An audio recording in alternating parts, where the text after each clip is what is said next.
Je vais essayer de conclure très rapidement. Ce colloque a été très riche par les interventions, y compris venant des auditeurs dans la salle, et il est difficile de résumer et de tirer une conclusion générale. Je vais quand même essayer de sortir de grandes lignes et de grandes idées, mais je crois qu'il faut remercier le président Ali Razbin de l'Académie de géopolitique de Paris d'avoir organisé ce colloque avec l'aide de Patricia Lalonde, parce que dans cette enceinte de l'Union européenne, nous espérons que les idées extrêmement riches qui ont été exposées au cours de ce colloque, nous espérons qu'elles auront un impact et qu'elles déboucheront sur des décisions et sans doute même une modification de la position de l'Union européenne vis-à-vis de ce conflit tragique.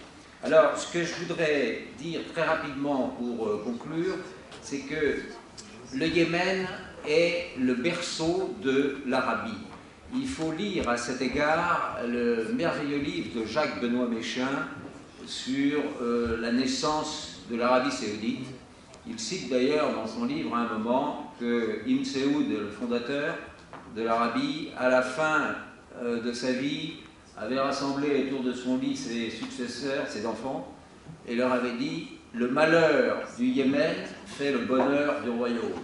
C'était déjà définir un peu la crainte que le Yémen représentait pour l'Arabie saoudite, parce que le Yémen, c'est, comme Madame Rebourg l'a très bien montré, c'est un patrimoine extrêmement riche, d'où en fait toute la culture arabe est partie. Elle est née au Yémen et elle a, par des flux, mais même avant l'islam, bien sûr, largement avant l'islam, et elle s'est diffusée dans toute la péninsule jusqu'à la Syrie, l'Irak et même au-delà.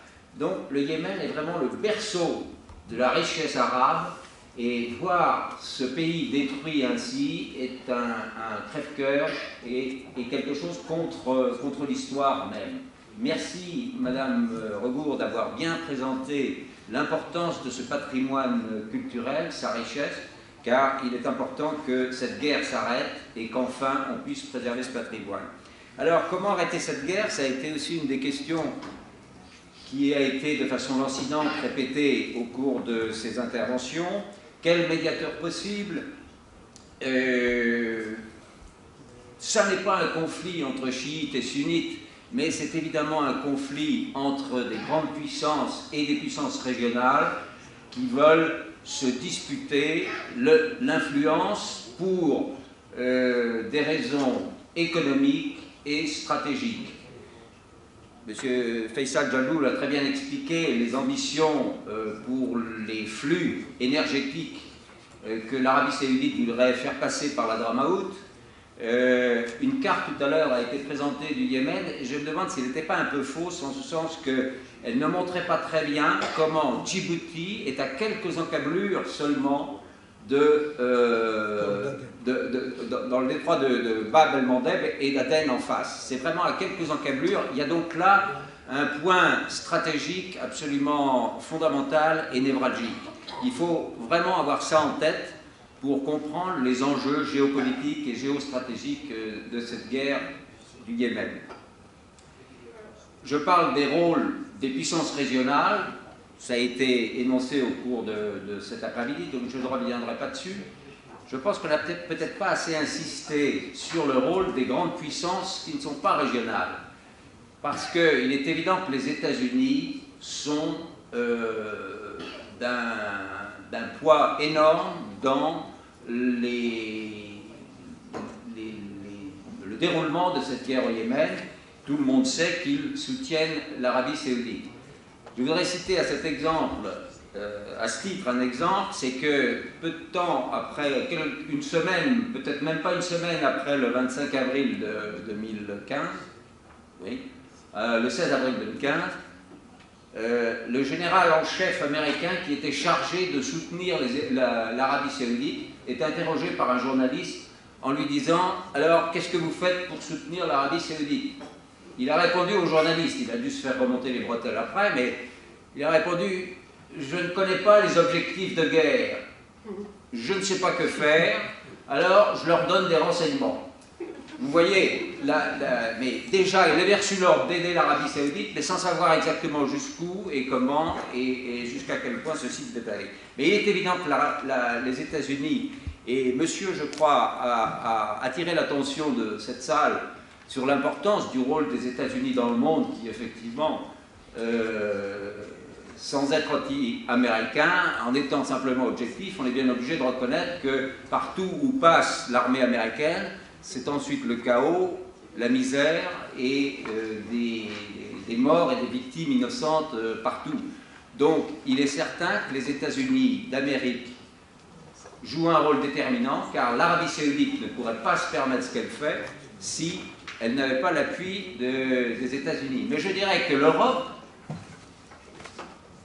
semble subir les pressions des États-Unis d'Amérique, puisque j'espère que ce colloque aura un impact, et il y a ici des bonnes volontés, même au sein de ce Parlement, pour faire modifier la position européenne. J'espère qu'elles seront entendues, ces bonnes volontés, mais jusqu'à présent, il est quand même triste de voir que l'Europe ne dénonce pas les bombardements, car comme d'autres ici spécialistes l'ont dit, ce sont des bombardements, il n'y a pas vraiment de troupes au sol, ou quand il y a des troupes au sol, comme les Houthis sont de très bons guerriers, et ça c'est historiquement vérifiable, elles subissent des échecs. Donc c'est essentiellement une guerre de bombardement de population qui est dramatique. Alors,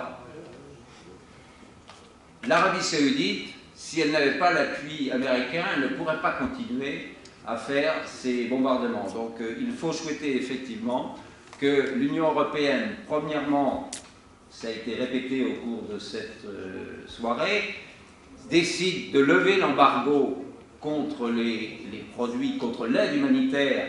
Vous parliez tout à l'heure des ONG, même les ONG ne peuvent plus agir parce que peuvent même plus, les bateaux ne peuvent pas accoster, les aéroports, les avions ne peuvent pas atterrir sur les aéroports. Il y a donc un embargo total sur l'aide que la communauté internationale pourrait apporter au Yémen.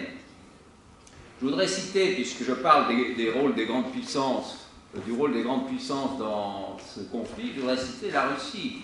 Il faut quand même rappeler que c'est la seule puissance du Conseil de sécurité qui a refusé de voter l'autorisation de bombarder, l'autorisation de la guerre de l'Arabie Saoudite au Yémen. C'est un point qu'il faut quand même retenir.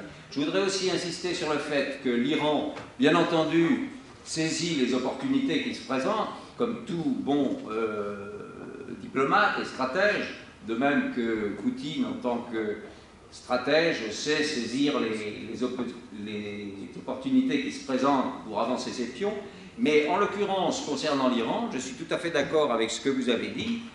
L'Iran n'a pas envoyé de troupes, n'a pas envoyé de soutien militaire et a essayé d'envoyer un soutien humanitaire, mais ces bateaux ont été arrêtés à chaque fois.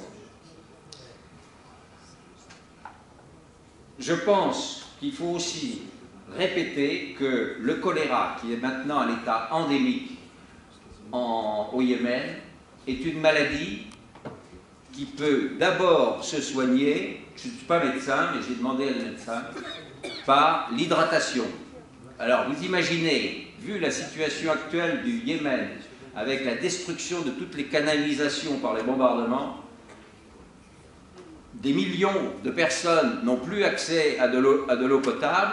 Voyez-vous, pour lutter contre le choléra, comment voulez-vous qu'on hydrate les enfants et toutes les familles qui sont victimes de cette maladie terrible?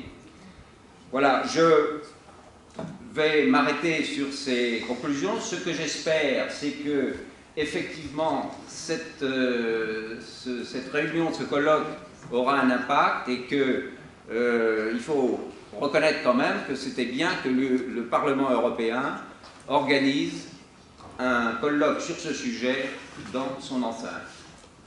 Merci de votre attention.